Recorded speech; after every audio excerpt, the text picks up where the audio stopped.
I replaced all my Lululemon shorts with Bird Dogs. Bird Dog shorts do the exact same thing, but fit way better. They actually look like khaki shorts, so I can wear them all day for my morning hike or bike ride to the bar. I can't stop wearing them. Join over 1 million guys who discovered the best shorts on the market. Go to birddogs.com/MLB and enter promo code BASEBALL for a free baseball hat with your order. That's birddogs.com/MLB. Promo code BASEBALL for a free hat. You won't want to take your bird dogs off. We promise you. Imagine you're looking at a balancing scale with everything you do for other people on one side and everything you do for yourself on the other side. If it isn't balanced, maybe it's time to spend a little more time on you. And therapy is a great place to start. BetterHelp connects you with a licensed therapist online who can help you find that balance and stick to it. Visit BetterHelp.com/positive to get 10% off your first month. That's BetterHelp.com/positive.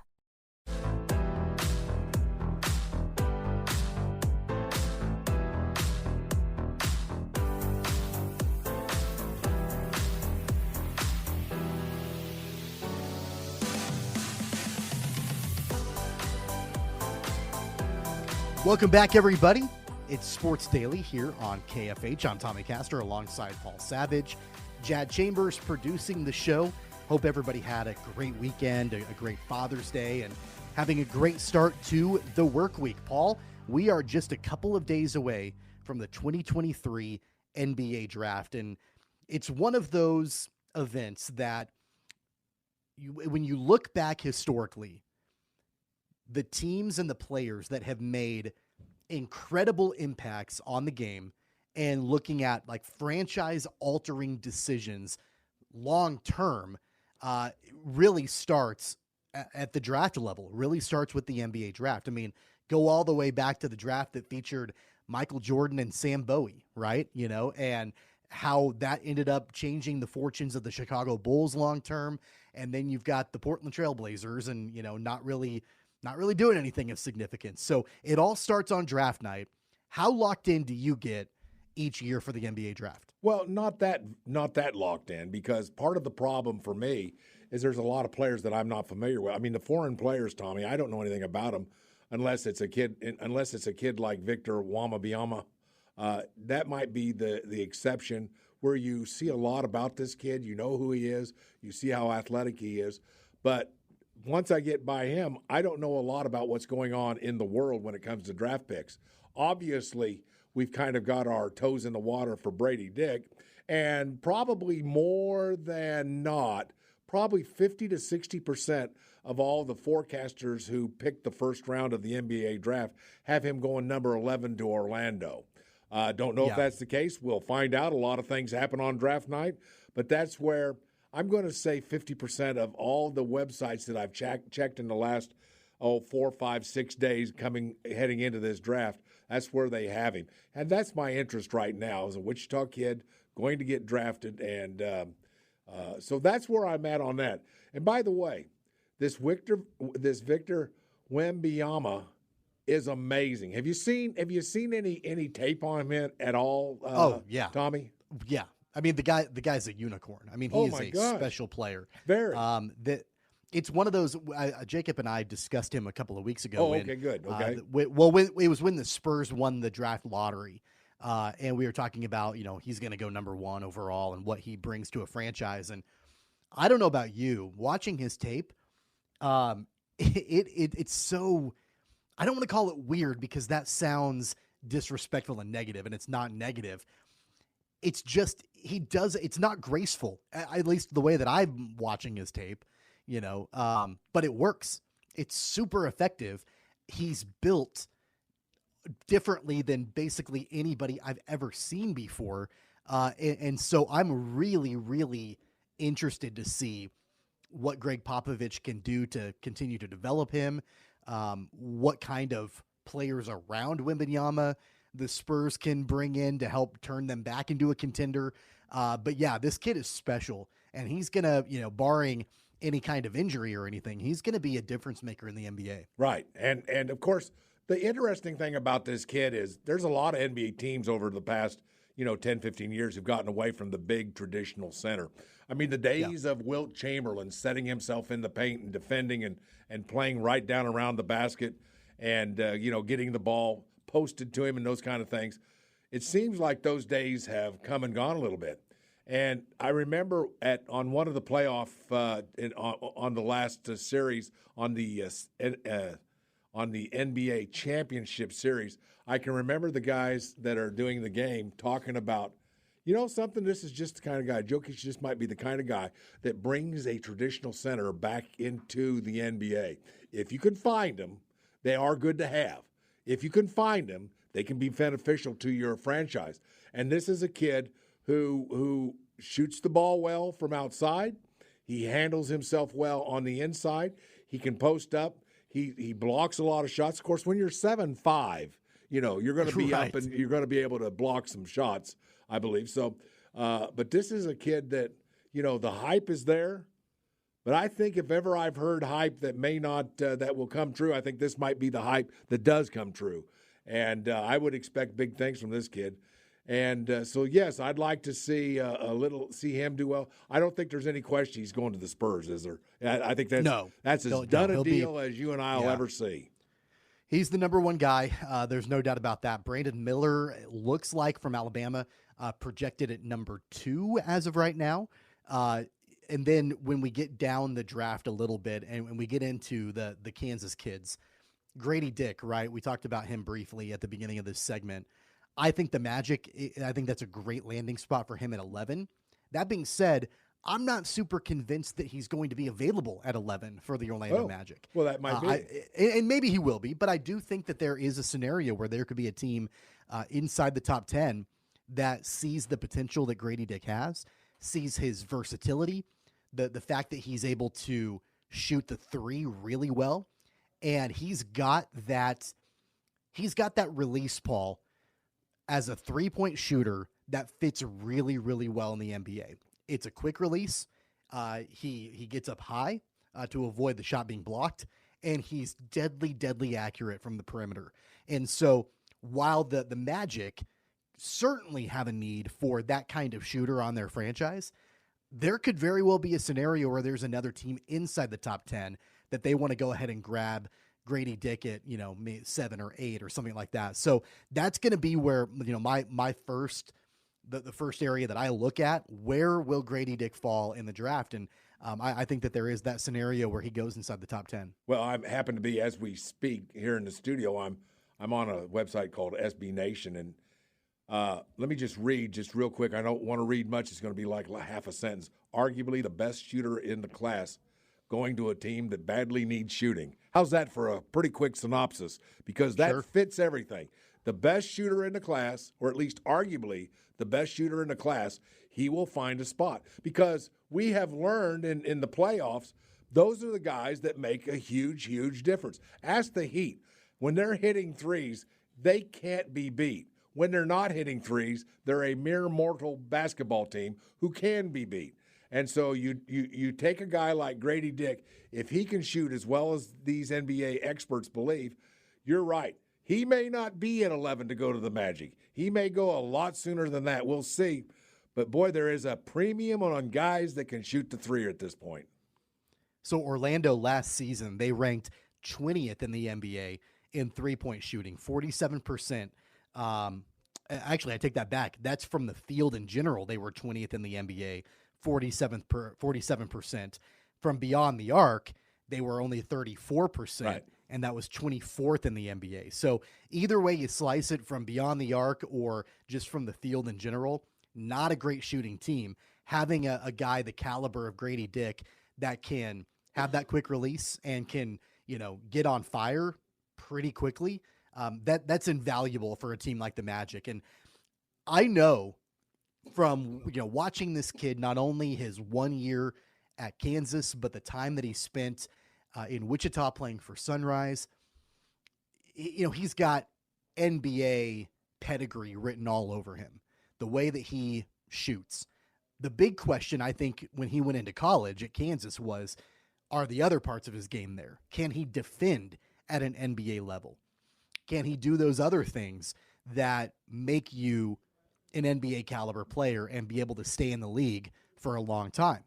I think he can. And I think that as, during his time at Kansas, we saw the other elements of his game begin to develop. That's a credit to Bill Self and to the coaching staff at Kansas, the athletic trainers and the strength and conditioning coaches and all of that, getting him ready to go to the NBA. I'm not sure there was, there have been a handful of very, very talented one-and-dones that have played at Kansas under Bill Self. Grady Dick is up there as one of the best, and I think that he has found himself becoming a more complete player from being at Kansas for that one season. I would say so, yeah. And not only that, such a premium on being able to shoot the basketball. Not enough of these kind of guys, and we see what a difference it can make in the NBA playoffs for everybody. So he has a particular set of skills that will be needed by many, many of these teams that have a chance to draft him ahead of the Orlando Magic. And I hadn't really considered it because I saw so many people projecting number 11, Orlando Magic, and I was kind of buying in. There were 3 out of, I would say, every 4 websites that I've looked at in the last week have said that Grady Dick is going to the Magic at 11. I started buying into it, Tommy, but I think you've made a good point. He's probably going to go higher than that because there's such a premium for the particular set of skills that this young man has, and everybody needs it. Everybody's got to have it. You want to win, you got to be able to shoot from the 3 because if you can do that, then you can be like the Magic and play with just about anybody. Looking at a lot of different mock drafts, most of them still have Grady Dick at 11 with the Magic. That's so, right. Maybe, and I know I mentioned that it wouldn't surprise me if he got into the top 10. I can see maybe the Utah Jazz looking at him potentially. I mean, they have grabbed Kansas players before. Udoka Azubuike has played there, Ochai Agbaji. So the Utah Jazz, they're familiar with Jayhawks. So that could potentially be a fit. But a lot of these mock drafts have him going to the Magic at 11. Also, how about Jalen Wilson? A lot of the mock drafts I've looked at have Wilson as a second-round draft pick, but just the overall development that Wilson has had from the time he joined Kansas to the time he left Kansas. He's 23 years old. Obviously came back for his senior season last year. To get him into a position to even be an NBA caliber player is fantastic. Do you see with Jalen Wilson, assuming he's a second-round draft pick, do you see a good NBA career on tap for Wilson? Yes, with the right team, and of course that can be said with a lot of players, with the right team that needs his particular set of skills. Yes, there's always going to be room for somebody who can D up and play defense, and yet he's still adequate enough at shooting the 3. I think that maybe you can make a case for him, but it's got to be the right situation for him. Second-round picks, as we both know, there's no guaranteed you make a squad if you're a second-round pick, is there, Tommy?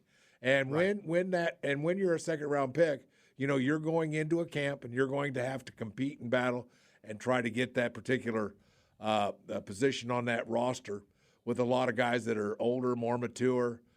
Now, when I say older, I mean Jalen's already 23, so he's a little older than most rookies will be, particularly the one-and-done types.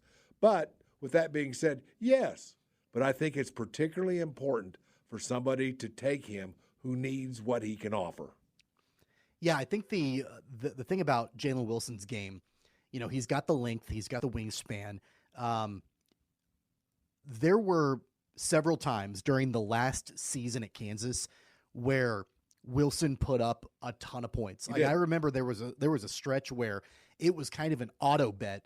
It didn't matter what the over-under was for the number of points that Jalen Wilson would put up. You constantly bet the over because he was scoring at a very, very high clip. We're talking 25 to 30 plus points per game. And I think it was like a 5 or 6 game stretch that he was doing that.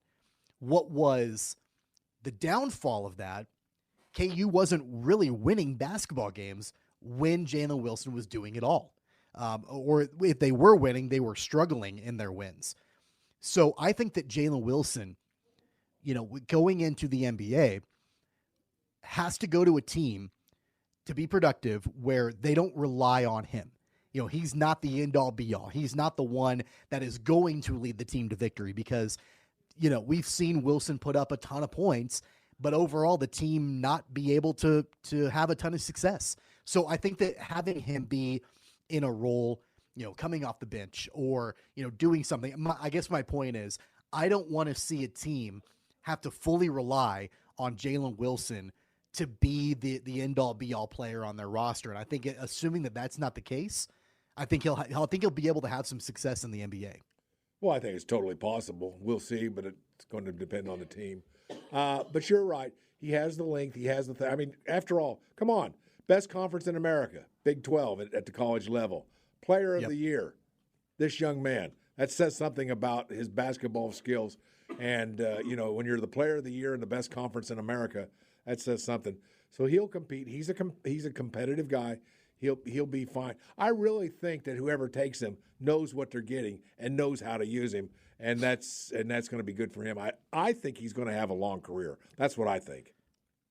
So I want to take a look real quick here at the draft odds coming up on Thursday and see if there's any good value, to be able to pick here. The first overall pick, Victor Wembanyama is minus 20,000 to go number one overall to the San Antonio Spurs. So that's not a bet that, I'd want to take. And then, of course, you've got guys like Scoot Henderson and Brandon Miller and others that are below that. But we all know Wembanyama is going to be the first overall pick. You get a little bit further down, the second overall pick, the odds-on favorite is Scoot Henderson at minus 150. Brandon Miller, you can get plus money on him at plus 110. Kind of seems like those are the two that are being projected right now as potentially going second overall. Of course, Scoot Henderson is the G League player that is in the NBA draft, and some places have him projected at number 2, others have him at number 3, and then Brandon Miller from Alabama is right there too. Some other players notable that are on kind of the top 20 or so in the NBA draft that we will be familiar with in this part of the country. Keontae George is being projected as a top 20 pick in the NBA. Of course, he's the Baylor player from your neck of the woods, Paul. And so there are some really talented players that we're looking at here. I would love to try to find, and this might be something that we'll want to talk to Chelsea Messenger about on Thursday before the NBA draft, is how to even go about betting the draft. Because we know who the number one pick is. We know it's Victor Wembanyama. So how do you find value when you're looking at betting the NBA draft? I just don't really know the answer to that. Yep, I'm not sure I know either. But can I back up for just a second to Brandon Miller? Sure. This please. is a young man who has made questionable choices in life, as you know. Yeah. Yep. Do you take a kid like this? Because I'm not sure that I would, as I don't know as much as, and I guess I'll just throw the name John Morant out. I've probably said to you, even in the short period of time you and I have been doing this radio show, that I've always considered, at least when he joined the league, John Morant was my favorite player. I can't believe I picked such a dog for my favorite player because he has disappointed me with regards to the firearms situation, and then coming back and doing it again. I feel bad. That I picked him. Yeah. Brandon Miller might be in the same boat because he has flaunted things at Alabama. He has done things that I would not have allowed him to do if I was at Alabama after, the gun situation. Do you go with – do you like him as a pick? Because I don't think I do.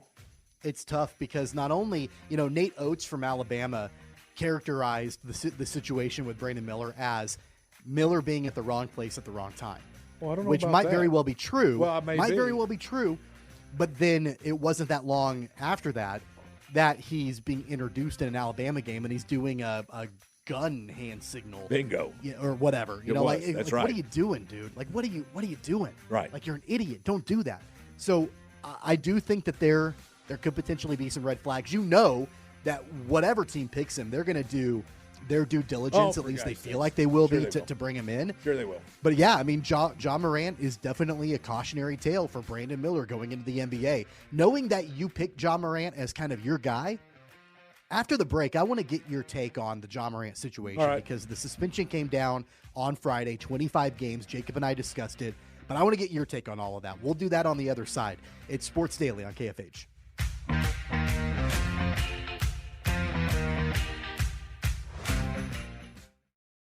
What you watch depends on what kind of mood you're in. Sometimes you're craving comedies like Friends or South Park, and sometimes you're more into dramas like HBO's Succession and House of the Dragon. There's also cooking shows like Chopped and Beat Bobby Flay, and even movies like The Lord of the Rings and Shazam! Fury of the Gods. Well, Max is the streaming destination that has the best of entertainment for whatever mood you're in anytime. And plans start at as little as $9.99 a month. Max, the one to watch. Subscription required. Visit max.com. Looking for an adventure? Find yours in a Toyota truck. Like a Tacoma, the ultimate off-road machine. With available crawl control, you'll tackle anything in your way. Or an electrified Tundra with more power than ever before and a spacious high-tech cabin that puts you in charge. Or go with the legendary 4Runner, always reliable and durable over the toughest terrain. No matter your adventure, Toyota has you covered. Visit buyatoyota.com for more, and let's go places. Nationals baseball is in full swing. Strike three called. He got him looking. That's 10 strikeouts for Mackenzie Gore. With the free Odyssey app, local fans can listen live all summer long, whether you're at the grill or at the pool. Going, and gone. Goodbye. C.J. Abrams, a grand slam. Nationals baseball. Nationals announcers streaming live on the free Odyssey app. AUDACY. Get in the game and download it today.